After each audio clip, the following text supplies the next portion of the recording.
शुक्लाम्बरधरं विष्णुं विष्णुवर्णं चतुर्भुजं प्रसन्नवदनं ध्यायेत् सर्वविघ्नोपशान्तये ज्ञानतिमिरान्धस्य ज्ञानाञ्जनशलाकया चक्षुरुन्मीलितं येन तस्मै श्रीगुरवे नमः। गुरुर्ब्रह्मा गुरुर्विष्णुर्गुरुर्देवो महेश्वरः गुरुस्साक्षात् परब्रह्म तस्मै श्रीगुरवे नमः। वागर्थाविव सम्पृक्तौ वागर्थप्रतिपत्तये जगतः पितरौ वन्दे पार्वती परमेश्वरौ। ईप्सितं तदवज्ञानाद् विद्धि सार्गलमात्मनः प्रतिबध्नाति हिष्णा। ईप्सितं तदवज्ञानाद् विद्धि सार्गलमात्मनः। ईप्सितं तदवज्ञानाद् विद्धि सार्गलमात्मनः। ईप्सितं तदवज्ञानाद् विद्धि सार्गलमात्मनः। प्रतिबध्नाति हि श्रेयः पूज्य पूजा व्यतिक्रमः। प्रतिबध्नाति हि श्रेयः पूज्य पूजा व्यतिक्रमः। प्रतिबध्नाति हि श्रेयः पूज्य पूजा व्यतिक्रमः।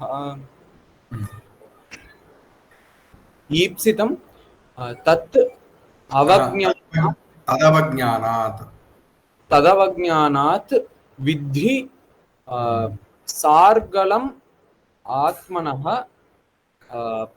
प्रतिबध्नाति हि श्रेयः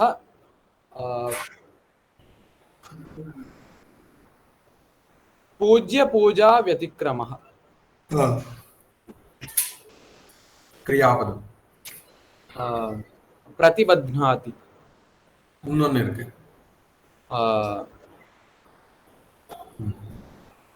पूज्य पूजा व्यतिक्रमः। ईप्सितं विद्धि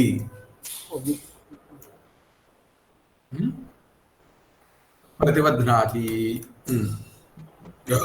कः किं प्रतिबध्नाति? किं प्रतिबध्नाति?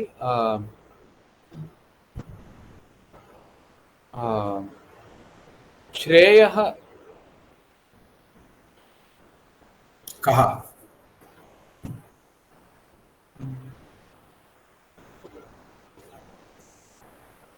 सार्गलमात्मनः।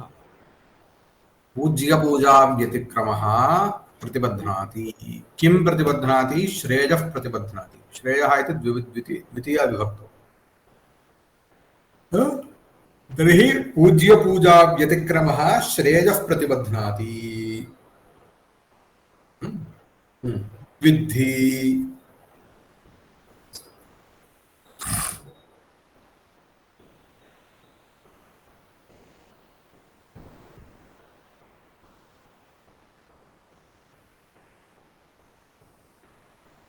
किं विद्धि?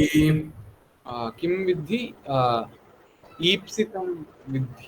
ईप्सितं किमिति विद्धि? सार्गलमात्मनः। सार्गलं विद्धि। कस्य ईप्सितं?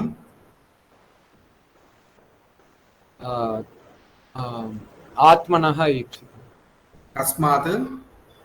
तदवज्ञानात्। तर्हि तदवज्ञानात् आत्मनः ईप्सितं सार्गलं विद्धि। हि पूज्य पूजा व्यतिक्रमः श्रेयः प्रतिबध्नाति।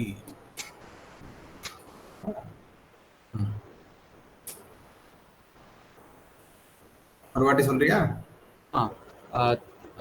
तदवज्ञानात् आत्मनः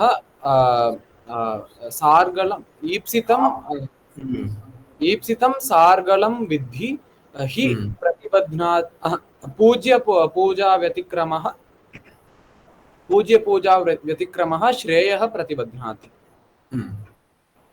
अत्र किमुच्यते? तदवज्ञानात्। अवज्ञानं नाम अपमानम्। अपमानं नाम ज्ञायते? अपमानम् अन्द त्रीदो अपमानम् अपमानम्. So if you don't understand, you have to not say like this. You have to say I don't understand. நீ இப்படி சொன்னா உனக்கு புரிஞ்சுது அப்படின்னு நான் நினைச்சு மேல போவேன். ஸோ அபமானம். அபமானம்னா வாட் இஸ் இட்? முடிச்சது டிஸ்ரெஸ்பெக்ட். तदवज्ञानात् तस्याः धेनोः अवज्ञानात् अपमानात् नाम सुरभि कामधेनोः अवमानात्. अवमानं ज्ञायते? अवमानम्. अवमानं ತಿಳಿಯಿದ್ದು. What is अवमानं?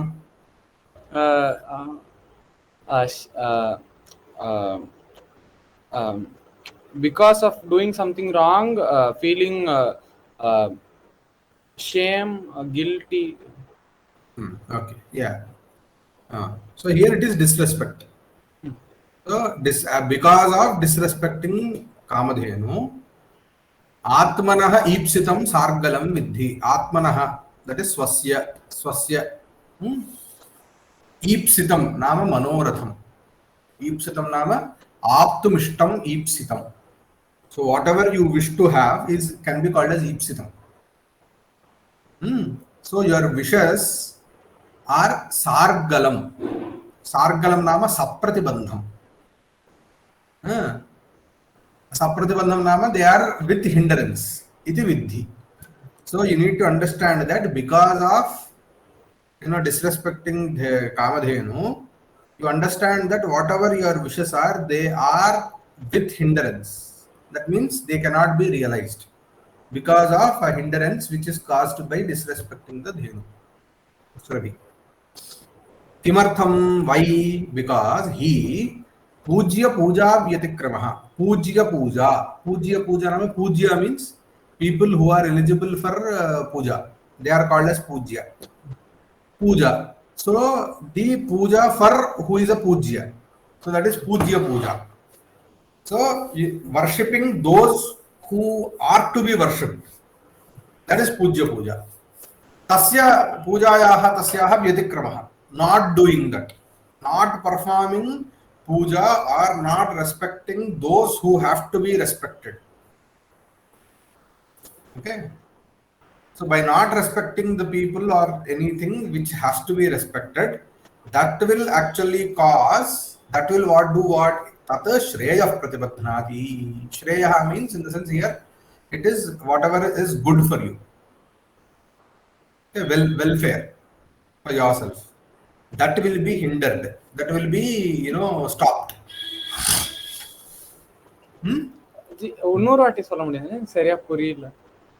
So if you do not respect those people or those things which you have to respect, that will actually stop you from achieving what is good for you. So therefore, here Pujya Puja is what? Kamadhenu Puja is Pujya Puja. As you have not done, because of that, what is now needed to you, what is that Shreya that you need is prajani. Now that is being hindered, that is not being realized. So therefore, this shows what that you need to do, you need to pay respect to people whom you have to pay. It is your duty. If you don't do that, there is going to be a consequence to that. If you do not respect those who have to be respected, in return you will also get something which will which will cause delay in whatever you have to get any welfare for yourself.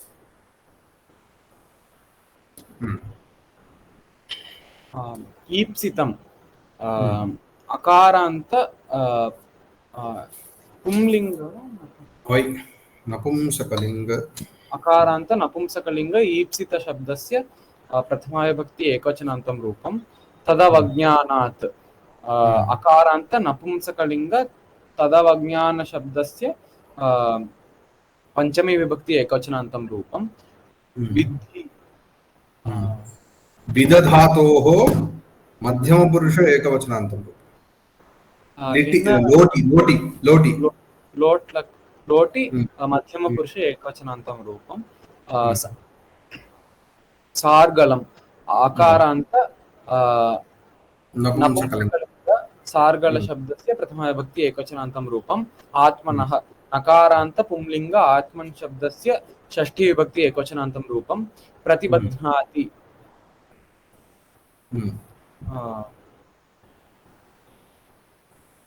बंध धातुः प्रति उपसर्गपूर्वक बंध धातोः लटि प्रथम पुरुष एकवचनात् बध्नाति बध्नीतः बध्नन्ति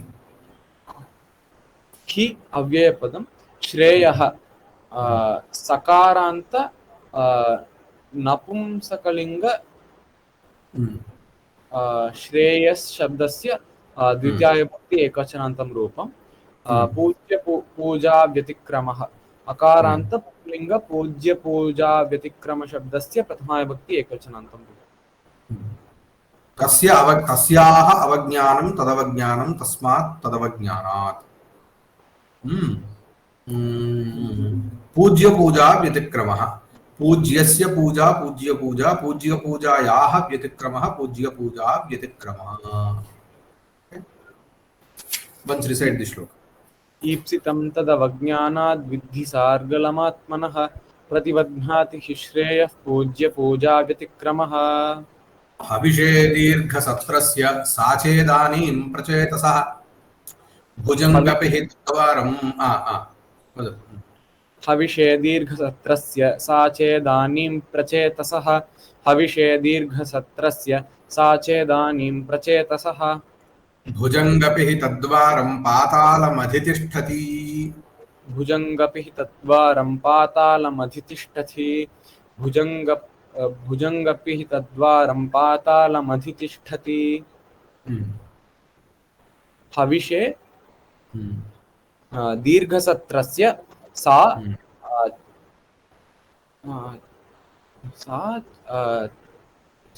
चेदानीं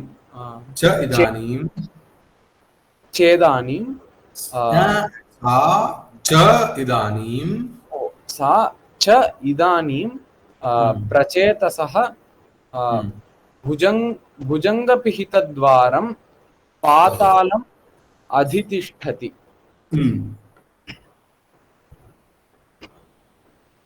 अधितिष्ठति का अधितिष्ठति सा अधितिष्ठति किम् अधितिष्ठति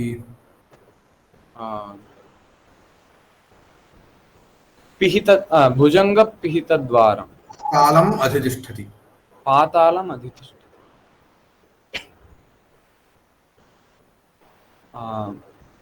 पातालम् अधितिष्ठति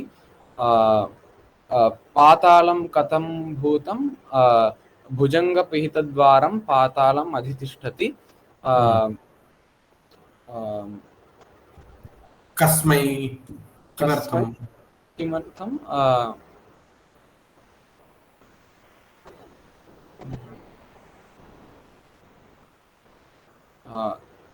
दीर्घसत्रस्य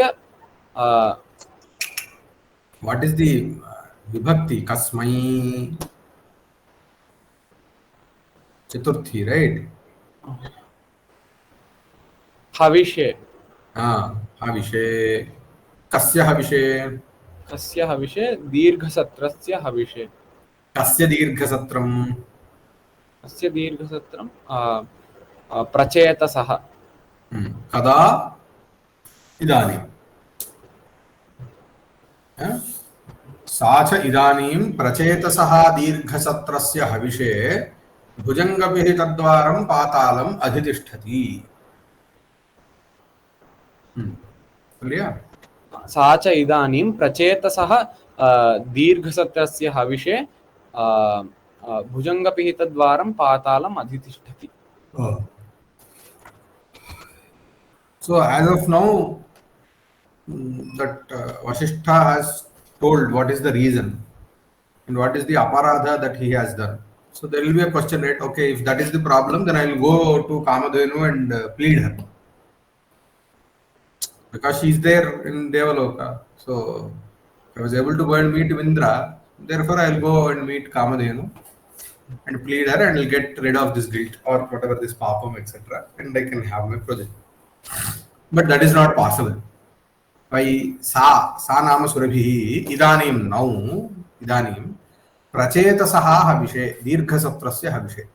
So prachetas is one who resides in Patala Loka. Okay. So he is performing something called as a dirghasatram. Dirghasatram is a very big yajna. Probably they say it is for many years, hundreds of years or something like that. Dirghasatra is done. So if you have to do any yajna, you need to have what you call cow milk, ghee and etc. You need havis. So for Dirghasatras, havis. now that Surabhi is in Patalam Atitishtati. So she is staying in Patala. How is Patalam? Patala is Bhujanga Pihitadvaram. So the gate of Patala Loka is closed by snakes. So it is what you call understood that the entry for Patala Loka will be full of snakes. So have you seen Wrath of Gods movie? Another stuff. So there is one really good depiction of Patala Loka. How Patala Loka, for them it is hell, right? So how that door can be, they call something Kraken has released. So they do it in a very different way, but it's based on the Roman mythology. Very similar to our Puranas also, our entities also. So there is called a Death of Gods or Wrath of Gods. I suppose there are two parts movie. Very good action movie. There Bhujanga Pihitadwaram can be seen for some extent. Medusa. Have you heard of Medusa? Medusa, where full of snakes. If you see Medusa, you will become a stone. All that is very beautifully picturized in that movie. Really nice, interesting.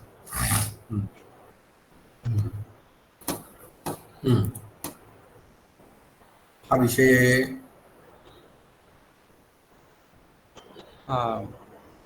हविषे शकारान्त नपुंसकलिंग हविष् शब्दस्य चतुर्थी विभक्ति एकवचनान्तं रूपं दीर्घसत्रस्य अकारान्त पुंलिंग दीर्घसत्र शब्दस्य सत्रम, so it is a नपुंसकलिंग शब्द. अकारान्त नपुंसकलिंग दीर्घसत्र शब्दस्य षष्ठी विभक्ति एकवचनान्तं रूपं सा दकारान्त स्त्रीलिंग तत्शब्दस्य प्रथमा विभक्ति एकवचनान्तं रूपं च अव्ययपदम् इदानीं अव्ययपदम् right इदानीं is an अव्ययम्. Okay, fine. प्रचेतसः सकारान्त नपुंसकलिंग प्रचेतस पुंलिंग प्रचेताः प्रचेतसो प्रचेतसः अकारान्त पुंलिंग सकारान्त पुंलिंग प्रचेतस शब्दस्य प्रथमा विभक्ति बहुवचनान्तं षष्ठी प्रचेतसः आफ् प्रचेतः दीर्घसत्र आफ् प्रचेतः षष्ठी विभक्ति एकवचनान्तं रूपं भुजङ्गपिहितद्वारम् अकारान्त नपुंसकलिंग भुजङ्गपिहितद्वार शब्दस्य प्रथमा द्वितीय वस्तुगत्या अत्र सप्तमी विभक्ति स्यात्. There in Patala, which is Bhujangapihitadvara, but if it is in Stha Dhatu, Tishtati is a Stha Dhatu, then karma will become Adhikarana. Adhishing Sthasam karma. Okay. Adhi Tupasarpar Purvaka Shing Dhatoho Stha Dhatoscha Adhikaranasya karma sanyam. So therefore it will become Dvitiya. Actually it is Patale Adhitishtati, but it will become Patalam Adhitishtati. So it is Dvitiya. द्वितीय विभक्ति एकवचनान्तं रूपं पातालम् अकारान्त नपुंसकलिंग पाताल शब्दस्य द्वितीय विभक्ति एकवचनान्तं रूपम् अधितिष्ठति. अधि इत्युपसर्गपूर्वक ष्ठा गतिनिवृत्तौ निवृत्त्योः इति धातोः प्रथमपुरुष लटि प्रथमपुरुषे एकवचनं. हविषे समासः दीर्घसत्र is actually there is nothing to say. भुजंगैः पिहितं भुजंगपिहितं भुजंगपिहितं द्वारं यस्य ततो भुजंगपिहितद्वारम्. That's it. हविषे दीर्घसत्रस्य साचेदानीं प्रचेतसः भुजङ्गपिहितद्वारं पातालमधितिष्ठति.